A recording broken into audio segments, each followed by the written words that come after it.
Hey guys, welcome to another For the Painter Good painting tutorial, and today we're going to look at one of my favourite factions in 40k. We're going to look at painting a Blood Angel captain in that case as well. This was kind of a bit of an underrated model, I thought. The Blood Angels release, when we've seen like what Ultramarines are getting and Space Wolves, and obviously Dark Angels got a big one last year as well. Blood Angels can probably feel a little bit left behind, but this was one of the nice models that they got. Probably a little bit of a sleeper because of everything else that came afterwards, and obviously the Sanguinary card drew a lot of headlines.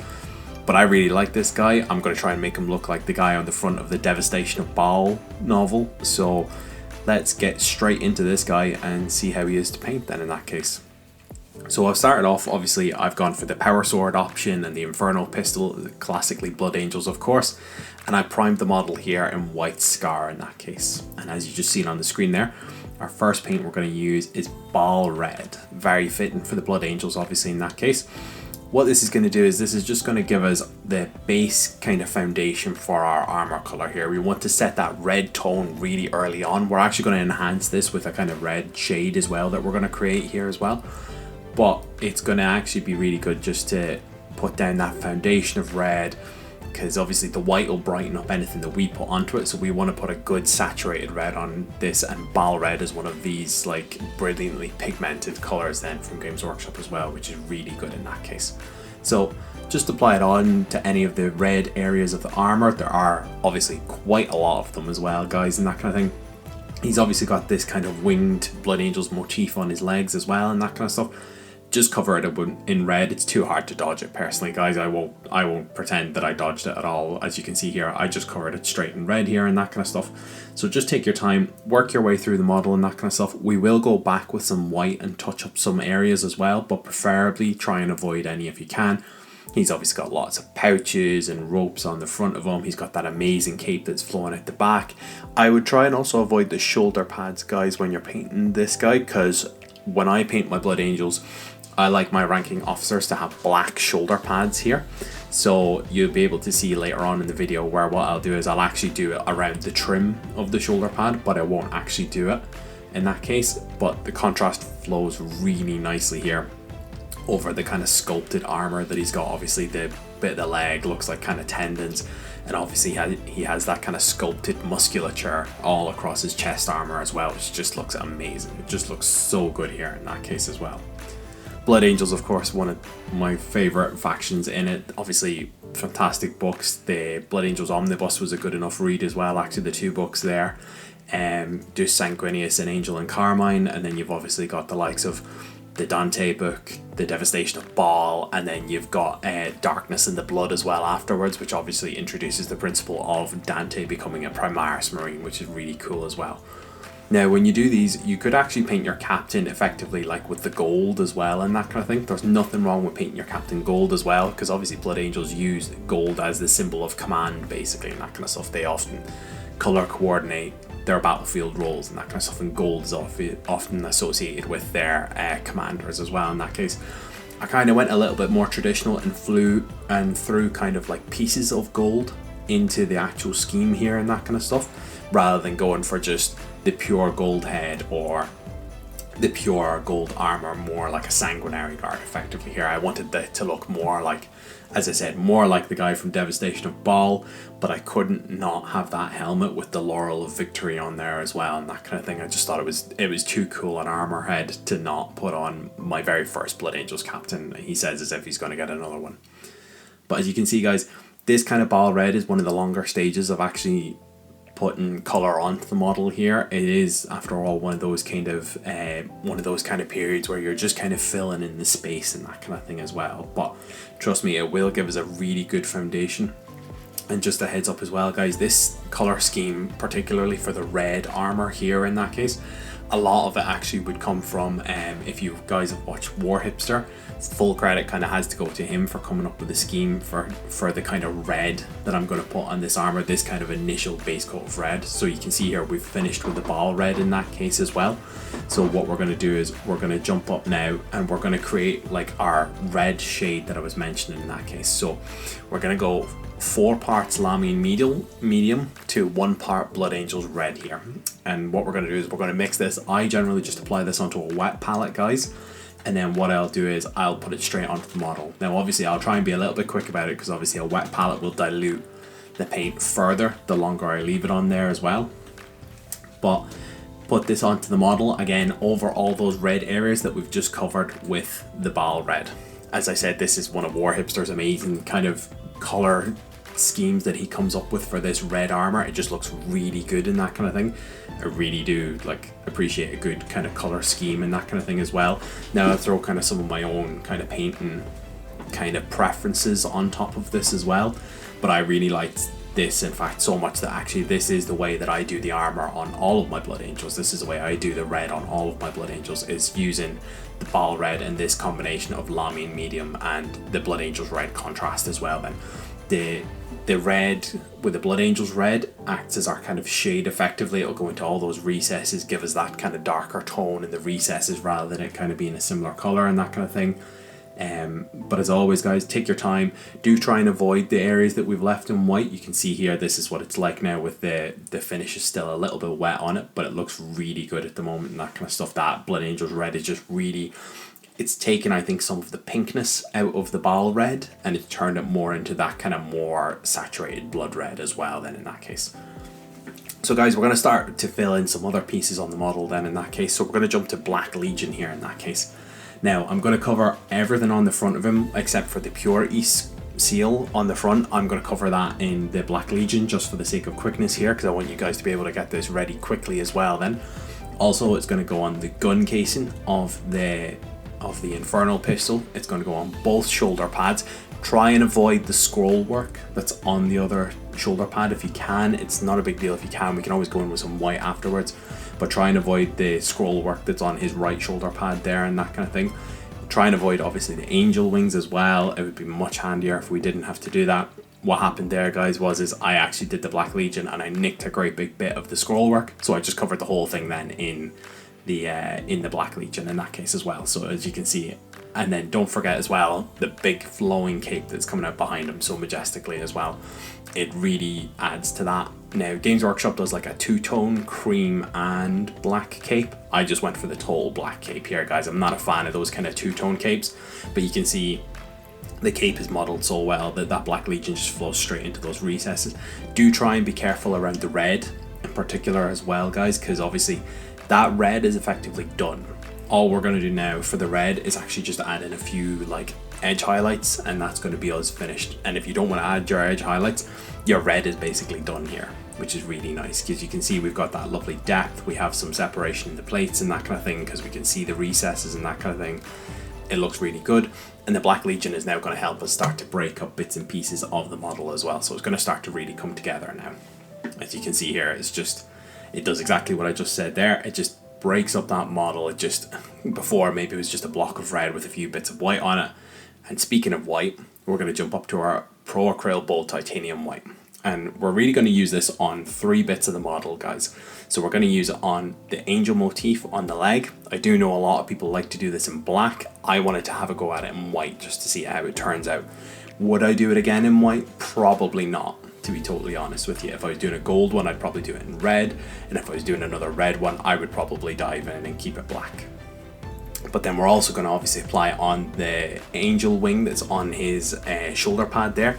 And later on in the video, we're also going to put in his eyes as well. But don't forget to go back in with a white over the scroll work that's on the shoulder pad to brighten that back up to a white, as well as the paper of the purity seal as well, just in case we've nicked that with a red as well.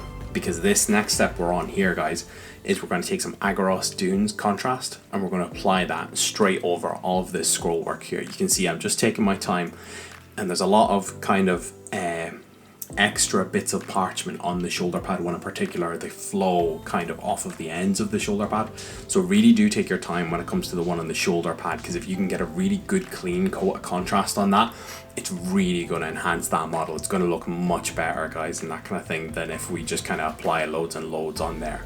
So you can see there, that's on the purity seal at the front as well. I actually just went in to the actual seal bit, guys, as well, and just drew normal Blood Angels red in there as well.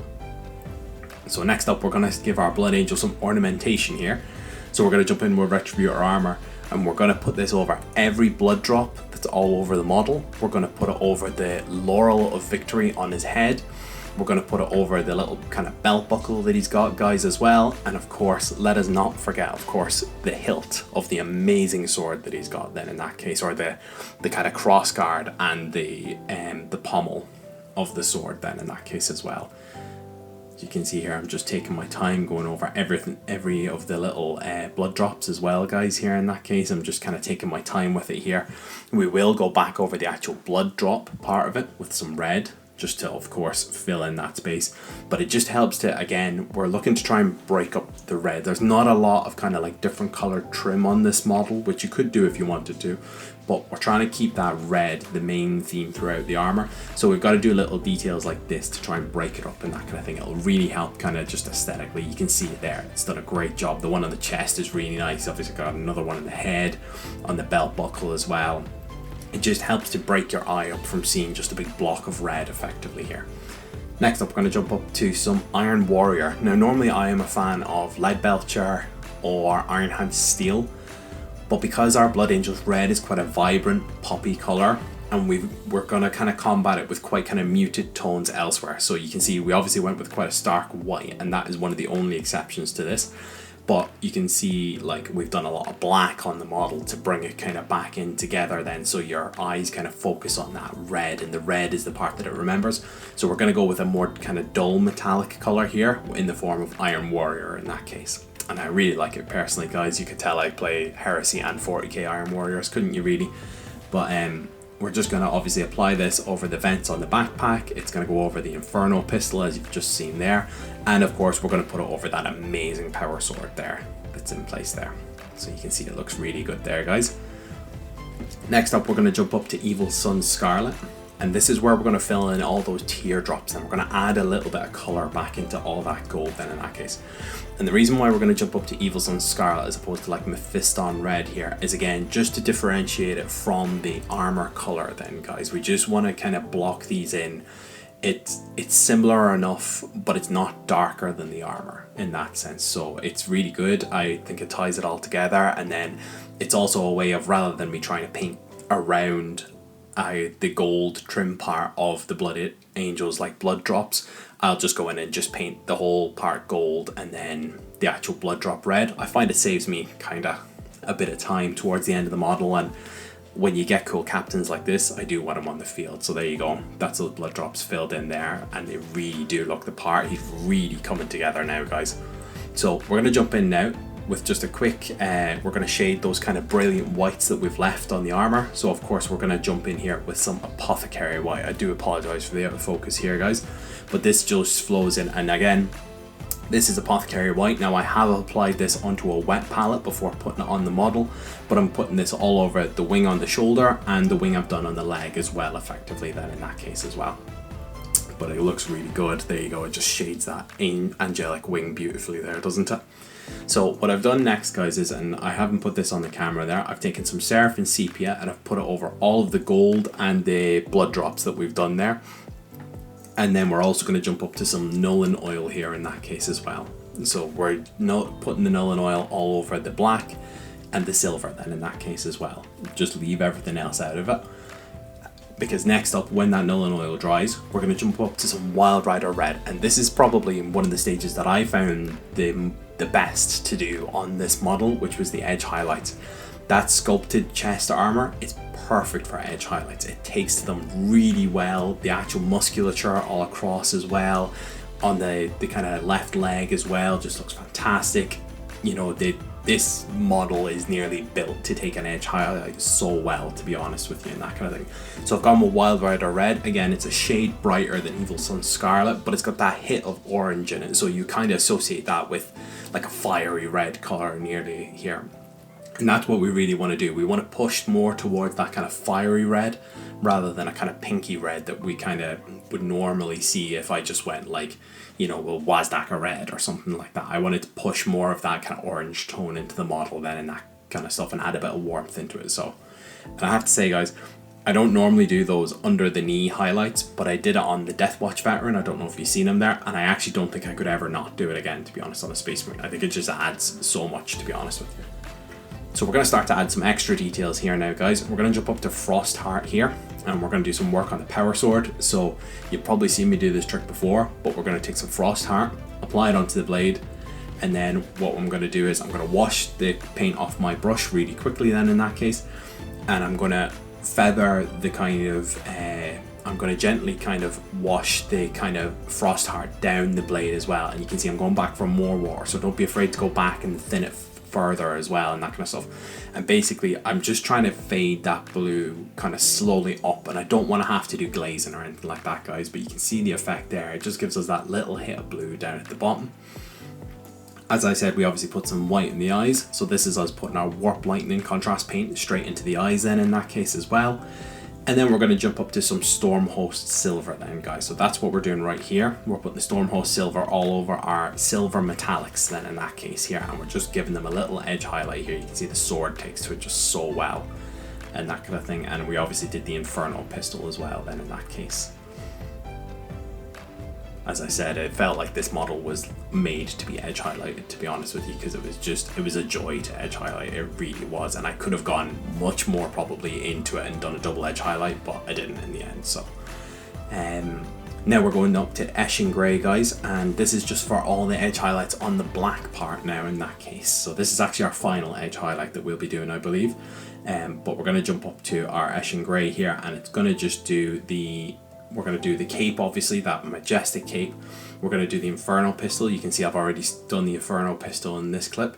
And then what I'm actually going to try and do, guys, is later on in this clip, I'm going to try and do an edge highlight on the inside of the shoulder pads away from the recesses there and that kind of thing. It's not something I've actually done before, but I want to keep trying to kind of up my edge highlighting game and stuff like that. It's a skill that I'm really starting to appreciate being able to have. And the best advice I can give you if you're ever struggling with an edge highlight is get a brush with a really good point on it, and don't kind of just like dunk your brush in the paint. Don't do that. If you're afraid of like losing the point in your brush, put a smaller amount of paint on the end of the brush and go back to your palette more, I would advise, to be honest with you, because I found sometimes what I used to do was I used to overload my brush for an edge highlight, and my edges would never be fine enough. Not that they're particularly fine in this case either, guys, by the way, but they used to be even chunkier than this in that case. And I found that just put slightly less paint on, but don't be afraid to go back to your palette more and apply it and that kind of stuff. And I mean, this is just with a small layer brush from Games Workshop. I'm applying this as well. I'm not using a, you know, like a 000 brush or anything like that, or an Artificer brush even. This is just a small layer, and you can see me, I'm working away there on the edge highlights on the inside of the shoulder pads. So it is a good skill to have. I find it's started to add a lot to my Space Marines in particular. Would I use it on some of my other armies? Probably not. I don't think it takes particularly well to my Tyranids or anything like that, but I'm sure there are a lot of people that make a lot of edge highlights really work on Tyranids and get their bang for their buck out of it as well, to be honest with you. But you can see, guys, this is going really well here in that case. This is obviously him now. He is finished just about, I believe. There you go. So we're going to jump up to the basin paste now, guys. I've talked about AK dioramas all the time. Highly rate them. Can't rate them enough. The value for money out of the pot is just so good, to be honest with you. So I'm going to go with Dark Earth for this one. Again, it's just to match my Blood Angel scheme, so you can base to your own taste here and that kind of thing as well. But just apply this all over the base. Do try and be careful of the feet as well, because we've obviously spent a lot of time on that armor there, and we've made it look lovely and crisp and that kind of thing. So do try and be careful of the armor there and that kind of thing as well. So you can see I've also applied a little coat of black just around the rim here, guys, but that's that AK diorama started to dry. We're going to pop up now to a double dry brush here. So we're going to start with Rise of Rust, and we're going to apply this kind of heavier dry brush first of Rise of Rust all over the base then. And then what we're actually going to do, guys, is we're actually going to jump up from the Rise of Rust up to Tyrant Skull then, and we're going to do a really, really light dry brush then. And it's the Tyrant Skull that'll actually bring out a lot of those raised edges. This kind of Rise of Rust one will just actually help to reinforce the kind of textures that are already formed from the texture basin paste and that kind of thing as well. And it'll help kind of pronounce some of those shapes in there. And then we'll jump up to the Tyrant Skull then, and we'll actually jump on to the actual kind of softer dry brush. So this is the softer dry brush here. You can see my motion is much smaller and that kind of thing. Once we've got this dry brush done, we're going to actually just apply a little tuft of grass onto the model then and that kind of thing. You'll see it here in a few minutes. And that will be our Blood Angels captain finished, guys, then in that case. So this is my tuft of grass. And guys, that is our Blood Angels captain complete then in that case. What do you think? Do you like him? Do you not? I just want to say, guys, as always, look, thank you very much for your time. If you could, please do me a favor, hit that like and subscribe button down below. Thank you very much for your time, and as always, I wish you a lovely rest of your day. Goodbye.